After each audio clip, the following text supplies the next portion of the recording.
Hola a todos, en este audio quiero referirme un poco al tema que tiene relación con el racismo, hablar del racismo. Em, Primero porque ha sido un tema que ha estado dando vuelta en las noticias desde la revuelta en Estados Unidos, pero que luego de tocar las noticias también salió a flote, digamos, aquí en Chile, luego de los últimos conflictos que se han visto en las tierras mapuche o las comunidades mapuche, en las ciudades donde hay mayores comunidades mapuche. Entonces, creo que es un tema importante a considerar y poder tener un contexto a la hora de mirarlo. Más allá de dar una conclusión final, lo que quiero es poder que podamos tener un contexto claro, primero para poder verlo desde una óptica un poco más amplia, desde el cielo, desde lo que el Señor ve y cómo Él lo ve también. Uno de los elementos que es importante a la hora de pensar acerca del racismo es que este, creo yo, es un demonio súper antiguo, es también súper transversal. Eh, Hay culturas que en ciertos momentos de la historia han sido muy racistas y que después, con el tiempo, se vuelven todo lo contrario, digamos, se vuelven súper abiertos a otras formas culturales, a otras formas distintas a ellos. Entonces no, es difícil establecer el racismo como algo propio de cierto grupo. Siempre en la historia esto va tomando cierto desarrollo y va haciendo ciertos cambios también. También interesante ver que algunos grupos luego de sufrir racismo se vuelven racistas. También se ve esto en la historia. Eh, pero en el caso nuestro de Latinoamérica, ya para ser un poco más centrado en nuestro quehacer diario, en el caso nuestro en Latinoamérica hay varios hitos racistas, sobre todo estos se empiezan a notar después de la Segunda Guerra Mundial, cuando el racismo se vuelve científico. Todos sabemos que hay una rama que nace, digamos, que se desarrolla en Alemania junto con el nazismo, con esta ideología nazi, eh, que tiene que ver con uno de los pilares de la ideología nazi, que es este racismo, entre comillas, científico. Ahí aparece la idea de la higiene racial como un concepto en que ciertas razas tenían mejores proporciones corporales, por ejemplo, mejor salud, una mayor inteligencia, en fin, se empieza a mirar la raza en términos competitivos y en términos de qué raza es superior. Esto vendría a ser casi como una rama de la medicina en Alemania en su momento, en los tiempos de la Alemania nazi, pero que se va a expandir en Latinoamérica con toda la influencia que tiene el gobierno alemán en esos años en Latinoamérica, en las naciones de Latinoamérica como Brasil, Paraguay, Argentina, Chile, unos más que otros obviamente, pero podríamos decir que en toda Latinoamérica hubo una influencia fuerte de esta idea. Yo recuerdo haber estado en Noruega en un museo de, de la Segunda Guerra Mundial, en un museo del Holocausto, y recuerdo haber visto las imágenes de los libros que trataban acerca de la higiene racial, en donde se tomaban gitanos, se les medía el cráneo, se les medía el cuello, las proporciones del cuerpo a los judíos, y en base a esto se sacaban conclusiones. Obviamente, por eso digo que no tenía mucho, casi nada de científico, porque las variables son infinitas para el crecimiento de alguien. eh, y sin embargo se establecía como una especie de ciencia que le daba fuerza, era como una especie de pilar del nazismo, esta idea. Y esto se llevó en última instancia a los campos de concentración y a la experimentación también con cierta persona, con cierta raza. Entonces, ese es el racismo más conocido por todo, que sí llegó a Latinoamérica en su momento. Sin embargo, el racismo es algo mucho más antiguo de lo que pensamos. Ya en 1881, en el 82, hay registros en Latinoamérica de indígenas que son tomados y son llevados a Europa para ser exhibidos en algunos zoológicos. En el caso de Chile, indígenas de la Patagonia son tomados y son llevados a Berlín, a un zoológico en Berlín, donde son exhibidos como animales. Esto obviamente dentro de esa época se notaba que era aceptado, porque de otra manera no hubiesen podido ser exhibidos en un zoológico.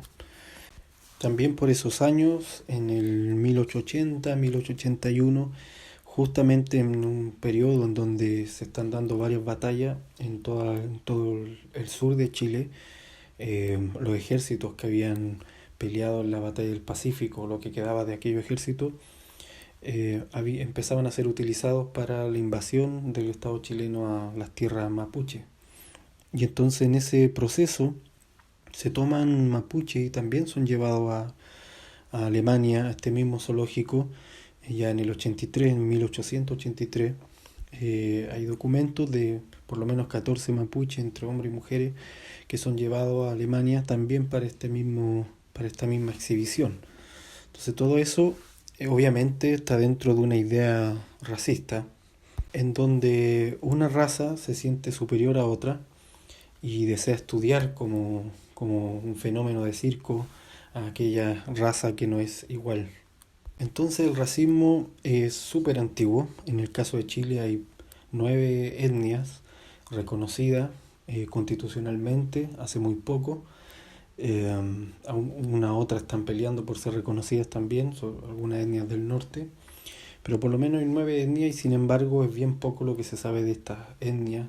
Y aunque el chileno en esencia es mestizo, sin embargo le cuesta mucho todavía reconocerse a sí mismo como parte de alguna etnia. Creo que la etnia mapuche es la que más se ubica dentro o más se reconoce, pero este autorreconocimiento es muy reciente, ya que por causa del mismo racismo hubo un momento en que el mapuche prefería o escogía no tener que autorreconocerse como mapuche, sobre todo en las capitales como Santiago, abiertamente por causa de este mismo racismo.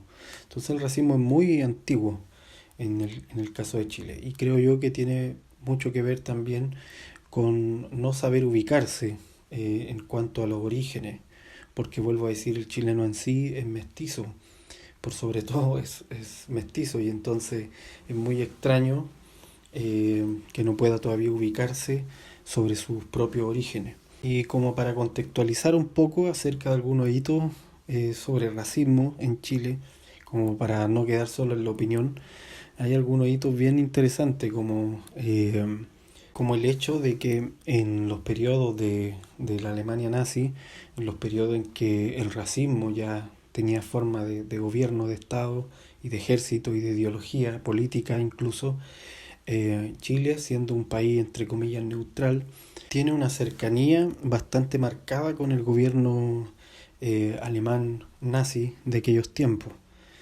Sin ir más lejos, el gobierno de Pedro Aguirre Cerda, el gobierno del Frente Popular de 1938, muestra una marcada cercanía en los siguientes años de ese gobierno, 38, 39, 40, una cercanía con los gobiernos nazis. Es bien extraño porque era un gobierno de izquierda, el gobierno del Frente Popular, con el Partido Comunista, el Partido Radical, el Partido Socialista, entre otros, como parte de esa coalición. Y sin embargo fue un gobierno bastante pro-nazi, bastante racista, digamos, en algunas acciones que llevaron a cabo. En ese gobierno estuvo también Salvador Allende como ministro de Salubridad. Y en esos tiempos ya la medicina chilena había sido bien influenciada por esta idea racista de higiene racial que en aquellos tiempos estaban en auge. Pedro Aguirre Cerda, por ejemplo, recibió en la moneda algunas comitivas nazis. Hay fotografías de eso en algunos libros que hablan de esto. Eh, y lo hizo en tiempo en que ya se sabía de los planes nazis racistas, digamos. Lo hizo en tiempo en que incluso Alemania había sido ya expulsada de la Liga de las Naciones por sus políticas de exterminio racial. De hecho, en 1939, Pedro Aguirre Cerda forma la Institución en Defensa de la Raza y Aprovechamiento de las Horas Libres, así se llamaba esta institución, y tenía como objetivo velar por el desarrollo y perfeccionamiento de las cualidades que constituyen las virtudes de la raza. Todos estos conceptos obviamente están sacados de toda esta ideología nazi, con el fin de implementar esta organización, esta institución. Pedro Aguirre Cerda incluye dentro del directorio de esta institución al fundador del partido nazi en Chile de aquellos tiempos. Entonces la cercanía del gobierno con la idea nazi, en el caso de Chile, se hubieron bastante, y no solo de Chile, creo que Latinoamérica entera tiene una historia oscura con relación a cómo se acercaron a la ideología racista nazi de aquellos tiempos. Sin ir más lejos, el mismo Salvador Allende en su memoria para graduarse de cirujano escribe Higiene mental y delincuencia, era el título de su memoria. Y en esta memoria, en donde él se va a graduar, muestra la influencia de la ideología racista alemana sobre la medicina chilena en aquellos tiempos, ya que Allende incluye en esta memoria la idea de que había una correlación entre ciertas razas con delincuencia, propone incluso esterilizar a personas con enfermedades mentales, todo con estos pensamientos de higiene racial. De hecho, en una de las declaraciones más controversiales de Allende, refiriéndose a mapuches que estaban tomando tierras en el sur, con todo este movimiento que había en aquellos tiempos acerca del campo, y de cómo la izquierda izquierda política de aquellos tiempos, estaba impulsando a los campesinos a tomar las tierras. Recordemos que había ocurrido ya en gobiernos anteriores una reforma agraria para repartir las tierras. Entonces había algunos mapuches que estaban haciendo también esto. No era algo propio solamente de ellos, sino que era un asunto que había estado ocurriendo los últimos 10 años en Chile. Y en ese contexto es que Allende declara que los araucanos no están, dice él, racialmente ni psicológicamente en condiciones de entender la revolución chilena. Esas palabras están dentro del contexto mismo de aquellos tiempos en donde la higiene racial era parte de la ideología nazi, pero que también se había introducido fuertemente en los pensamientos de la medicina chilena. Entonces, según los datos históricos de historiadores que han estudiado cómo entró, digamos, la ideología nazi en Chile en aquellos años, habían dos lugares o habían dos sectores que más ponían oído a esta ideología raciales, a este racismo tanto político como ideológico, y esos dos sectores eran la medicina en Chile y también el ejército. Y desde ahí entonces que en los siguientes años pues, se va a aparecer el caso de Colonia Dignidad, pero lo que estoy tratando de demostrar al contar estos detalles y tratar de dar este contexto es que el racismo no es un asunto de ciertas ideologías políticas solamente, sino que por lo menos en el caso de Chile ha sido algo transversal.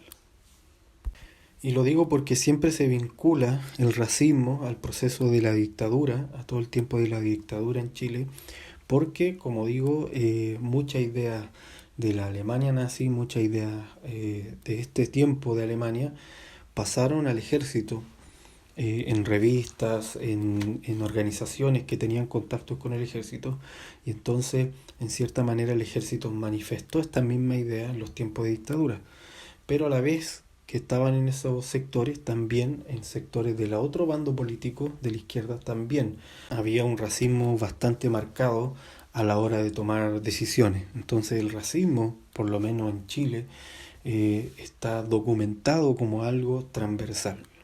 Creo yo que el racismo es un demonio bastante asqueroso que siempre manifiesta el odio del infierno hacia la humanidad. Y en ese sentido es que no hay ideología, digamos, o pensamiento político que en algún momento no pueda inclinarse hacia el racismo. Sin ir más lejos, podríamos incluso dar el ejemplo del concepto del champurriao, que se usa en las comunidades mapuche, o que es un término mapuche para referirse al mestizo.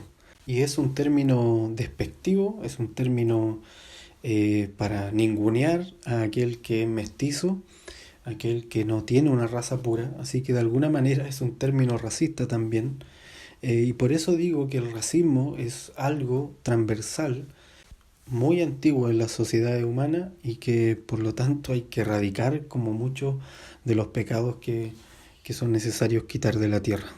Ahora, si miramos la escritura, vamos a ver ejemplos de esto, ejemplos antiguos de racismo. Sabemos que Israel sufrió racismo en Egipto. En Egipto era visto de forma despectiva su cultura pastoril o esta práctica de pastorear ovejas era mal visto porque ellos eran agricultores, los egipcios, y entonces miraban de una forma distinta a los que no tenían esa forma, esa raza, esa cultura. En cambio, Israel era una cultura nómada en el tiempo de los patriarcas, que se movían con sus tiendas de un lugar a otro, no habitaban en grandes ciudades, y esto lo hacía ver muy salvaje a la vista de los que sí habitaban en las grandes capitales de ese tiempo.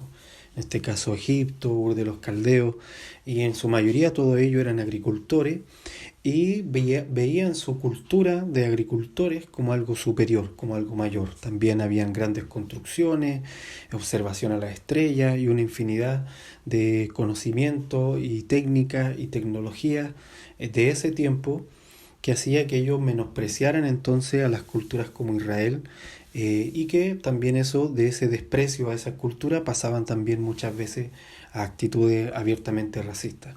Entonces conocemos la persecución que hubo o el trato que le dieron a Israel en Egipto, cómo se ordena el asesinato de los niños en Egipto, cómo son esclavizados también. Todo eso lo conocemos y ahí vemos obviamente una manifestación de racismo. Pero no es la única manifestación de esta índole, de esta forma. También en el libro de Esther podemos ver cómo Naamán se persiste, digamos, en perseguir a los judíos y procurar la destrucción del pueblo, buscando en lo posible aniquilarlos completamente. Entonces conocemos la historia de cómo el Señor usa a Esther, usa a Mardoqueo, cómo el Señor se venga también de esta forma de Naamán de perseguir al pueblo del Señor. Pero a través de la historia vamos a seguir viendo hitos de esta forma. Si ustedes estuvieron en los temas que dimos acerca de qué hacer con los templos, uno de esos temas donde hablaba de la dinastía del anticristo, ahí se comenta también este momento histórico entre Malaquías y Mateo, en donde los judíos están siendo cautivos de los griegos en su propia tierra, pero los griegos desarrollan una odiosidad contra los judíos que persiste después en el tiempo por largos años y que se puede encontrar en algunos escritos no de la Biblia, pero sí en algunos hechos históricos de aquel tiempo. El problema es que Israel también desarrolla cierto racismo en contra de sus vecinos después. Y vuelvo a decir, el tema del racismo también se origina muchas veces en pueblos que han sufrido a causa de persecuciones y van generando una especie de fortalecen a tal grado su idea de etnia, su idea de cultura independiente, su idea de cultura única, que pasan de la autenticidad a la idea de superioridad.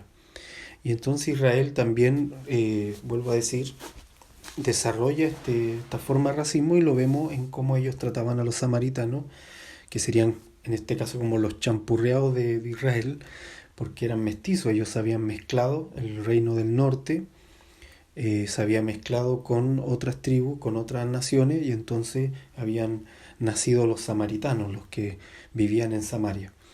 Y ellos tenían una línea genealógica de Jacob, de los patriarcas, pero también tenían la mezcla con otras naciones. Y sabemos que los judíos en tiempos de Jesucristo los trataban como a perros, o los llamaban de esta manera, y tenían esta actitud racista en contra de los samaritanos.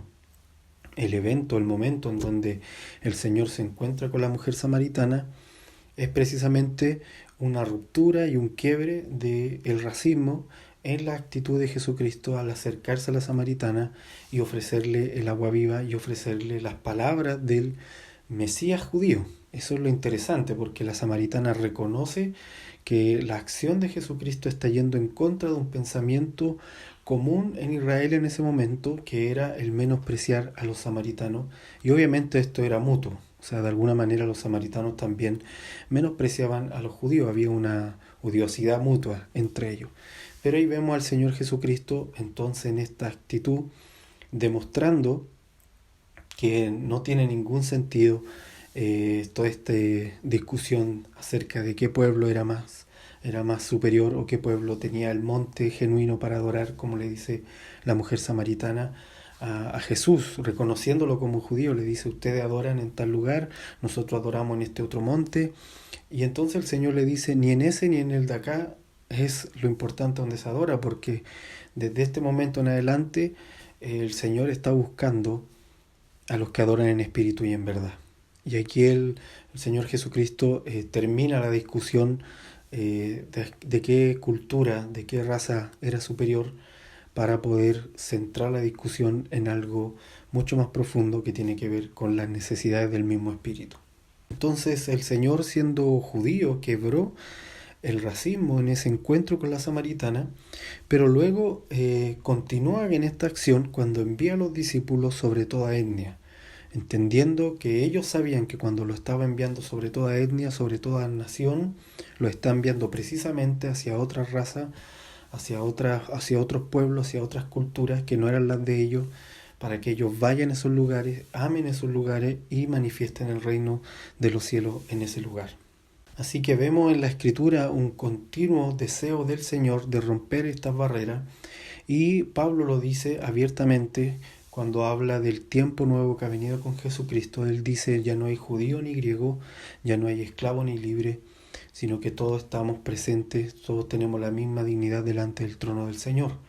Entonces aquí se rompe toda idea racista, y ahí es donde cualquier hijo del Señor que se sienta seguidor de Jesucristo y de su palabra, no debe albergar en su corazón ninguna idea racista, ningún pensamiento racista. Deberíamos depurarnos de todos estos pensamientos, sí, parecernos verdaderamente a los deseos del Señor, a los deseos que Él tiene con todas las naciones de la tierra. Precisamente es en el gobierno del real sacerdocio Melquisedec en donde se rompe toda idea racista, toda idea de pueblo superior, pueblo étnico superior, y en donde se centra en el sacerdocio Melquisedec en llevar a cabo a todas las naciones, llevar a todos los pueblos, todas las lenguas a los pies del Señor Jesucristo. Y que de alguna manera estos pueblos y estas lenguas tengan la opción de escoger servir al Señor o estar en contra del Señor, porque es posible que algún pueblo decida ponerse en contra del Señor. Está dentro de las posibilidades. Pero aquí tenemos que entender que para el Señor el escoger o no escoger no tiene que ver con una raza. Cuando Él hace separar la oveja de los cabritos, cuando hace la parábola y hace la separación de oveja y cabrito y dice, mi oveja oyen mi voz y me siguen, pero los cabritos no siguen la voz del pastor. Él no está hablando en términos de raza, sino está hablando en términos de justicia. Esa es la medida que hace la diferencia. La justicia, la rectitud. La rectitud es lo que hace la medida que hace diferenciar a alguien que camina bajo la directriz del Señor, que tiene los tesoros del Señor a la mano, que tiene el reino de los cielos a la mano para poder caminar en él, a diferenciarse a alguien que está excluido de las bendiciones que el Señor quiere entregar, de la salvación, del entendimiento, de la revelación, del gozo, del amor, de la justicia que el Señor quiere desarrollar en nosotros. Finalmente, la medida tiene que ver con esa justicia, tiene que ver con esa rectitud, y no tiene que ver con asuntos raciales, ni tiene que ver tampoco con asuntos étnicos, ni ningún tipo de esas cosas. Todos nosotros fuimos comprados por la sangre de Cristo. La Escritura dice que Él murió por los pecados del mundo. Sin embargo, para poder ser parte de esa bendición que Jesucristo ganó para nosotros, necesitamos creerle, necesitamos seguirlo a Él por fe, para que podamos apropiarnos de todas aquellas cosas que Él hizo por nosotros. Entonces, en la predicación del Evangelio no cabe la idea racista. En la predicación del Evangelio no entran ideas de este tipo. Lo que sí debería desarrollarse son los principios del reino de los cielos sobre las familias de la tierra. Y entre esa familia de la tierra estamos todos nosotros incluidos. Judíos, griegos, indígenas, iberoamericanos, afrodescendientes, cualquiera de como queramos catalogarnos nosotros, porque somos súper buenos para catalogarnos con cosas, como queramos catalogarnos, todos estamos incluidos en la medida en que podamos creer en Jesucristo y caminar de la mano con Él. Bendiciones a todos.